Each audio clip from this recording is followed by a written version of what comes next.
best place to practice your release patterns is not out there at 150, 200 yards or with a driver. I'll be brutally honest with you. I like filming from 150 to 180 yards. And the reason why is because it's a better visual for social media, because you get to see the ball flight, you get to see the contour of the layout of the golf course. That's why I like doing that. But I also do a lot of videos really close. That's where you learn from.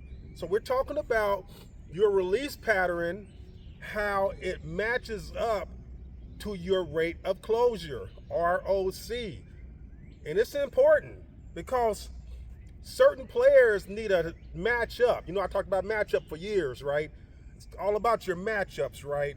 So say if I have a person that has a very, very fast hands and they're getting a lot of hooks, they're getting a lot of pulls, I may have that person do drills that incorporate more of a body that's going to slow that rate of closure down. And what is exactly rate of closure? Rate of closure, just make it simple. Rate of closure, right? Rate of closure, the face coming square, closing. Faster, square. You know, and some people say that a body-oriented rate of closure will keep the club face more square through the strike zone. It can, but it's not necessarily. It depends on the matchups, right? So again, I like to come pretty close, anywhere from 50 yards and in, and I'll just hit some shots with both of them. Back in the day, I used to play the brachioradialis release. Brachioradialis is that forearm muscle. So that was my release. I was really turning that forearm muscle over hard, right? Think about the throw, and that was my release. Well, that rate of closure was so fast for me, and if you watch my videos, I may have had a lot of daggone balls on the green, but they were always left of the pin. So I switched to more of a body-oriented release, and that slowed my rate of closure down for me. But it goes back to matchups. It goes back to matchups.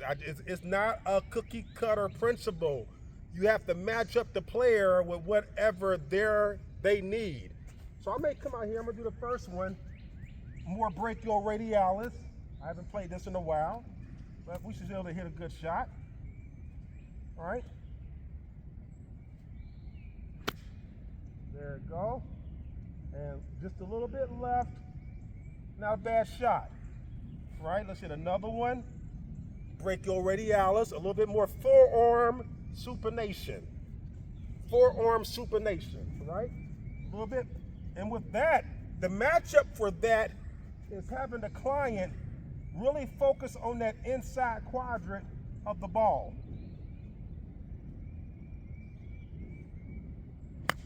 There you go. Beautiful ball.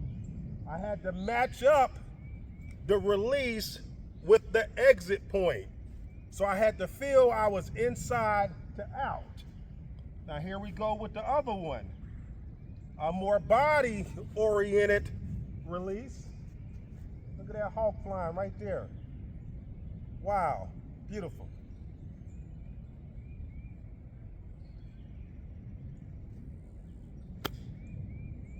Straight as an arrow.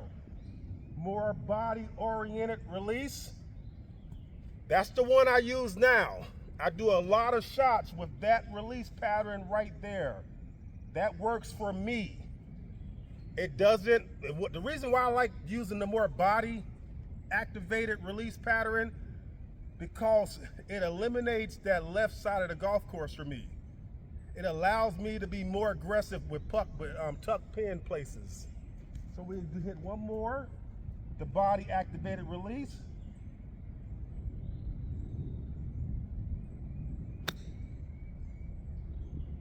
Hit that a little bit behind, but still not a bad shot. Ball went relatively straight, 2 to 3 yards offline. I didn't get the distance I desired because I didn't hit the ball as clean as I like to hit it, right? But this is how you're gonna practice this routine. Matching up your rate of closure with your release pattern. Golf is a science, folks. It's kinetic, It's kinesiology, it's kinematic, the way we look at it. It's kinetic, how does it actually work? That's the difference, right?